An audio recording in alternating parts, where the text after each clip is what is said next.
Okay, so let's understand about surds. A surd is the square root of a non-square integer. So what exactly the surd is? It's a square root of non-square integer. So meaning if I say square root, this is the symbol that we used for surds, and if I say square root 5, so it's a surd. If I say square root of 7, it's a surd. If I say square root of 15, it's a surd. Okay, when what are the conditions when it's not going to be a surd? If I say square root of 64, it's not a surd because it's not an integer. No, I mean it's an integer, but it's not a non-square integer. It's a square integer. Yes or no? It's a square integer. So it's not a surd. If I say this one itself is not an integer, so that's not a surd. If you say this, it's a decimal, not an integer. No, so it's not a surd. So basically we can say that a surd is the square root of a non-square integer. Again, non-square integer. Okay, now as we handle, learning surds, if you have any prior knowledge about algebra, it's very easy. As we handle variables there, surd, just take surd as a variable only. It's going to be very easy. You can do any particular computation operation over here. You can add surds, subtract surds, multiply, divide, and factorize that. So we're going to be handling everything over here, starting from maybe multiplying and dividing. So if we multiply or divide any surd, we can divide them under the surd. Okay.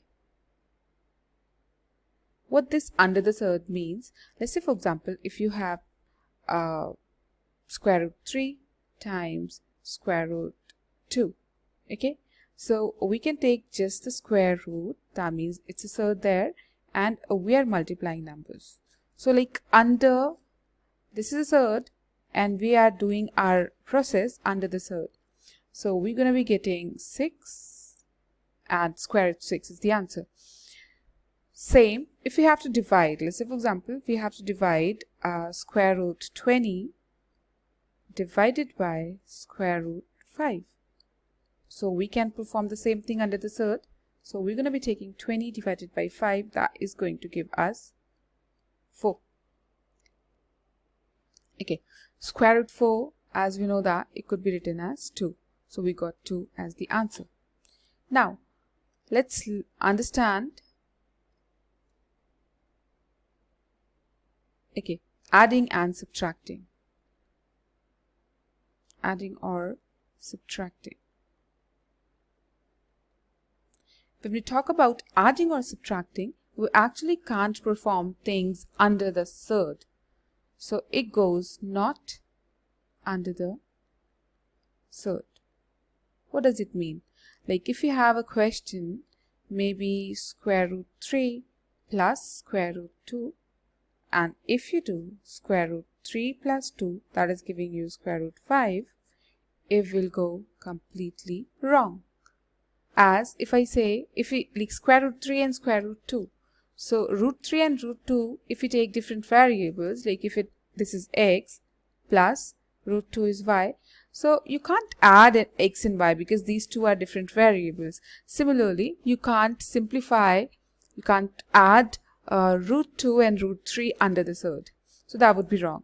So what the right answer for this thing is, it would be the same, root 2 plus root 3 or root 3 plus root 2. Similarly, if you have to subtract something, let's say for example, root 15 take away root 5. So you can't really do it like root 15 take away 5 getting root 10. No, it's going to be a wrong thing because adding and subtracting, it doesn't, surd doesn't allow these things to happen under the surd, right? So for root 15 and root 15 take away root 5, we didn't learn about simplifying. So at the moment I would be changing my particular question. I might come to the same question a bit later, but not now. So maybe if I say root 5 take away root 2. So as you know, root 5 showing some different variable or maybe some different number. It's root 5 and that is root 2. We can't simplify it more. It's going to be root 5 take away root 2 only. What if we have 2 root 5 plus 3 root 5? Okay, so we can see that, like 2 times root 5 and 3 times root 5. If we just compare it with our algebra understanding, so it's like root 5, if we can assume root 5 as x, that is going to be 3x, meaning we can add them up. Yes, so it's going to be 5 root 5. Yeah, so these are called like surds. What are we doing? We are just calling them like surds. So I mean, it comes everywhere, whether it's fraction, whether it's algebra, or maybe in surds. If they are like, we can add them. If they are unlike, we can't add them or subtract them. So for adding or subtracting, it works when we have like. If they are not like, we can't add or subtract. But for multiplying or dividing, it doesn't matter. If whatever you have, you can add or multiply or divide. Okay, the last thing over here, that is factorizing.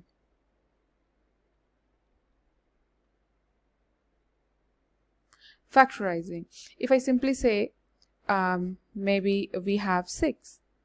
If we just write the prime factors of 6, so we're going to be calling it 3 times 2. 2 and 3 are prime factors of 6. Similarly, if I want square root 6 to be factorized, so it also happens under the surd.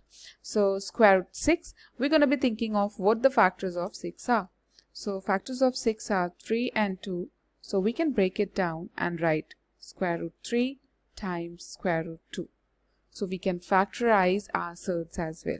Similarly, if I ask you maybe 10, square root 10. Yes, it takes place under, because factorizing is nothing but splitting it back. Initially it was like when we were multiplying things, we were combining. This time we are going the reverse of the same. So square root 10 is going to be 2 times 5. That can be written as square root 2 times square root 5. And here you get the answer. Okay, bye-bye. Take care.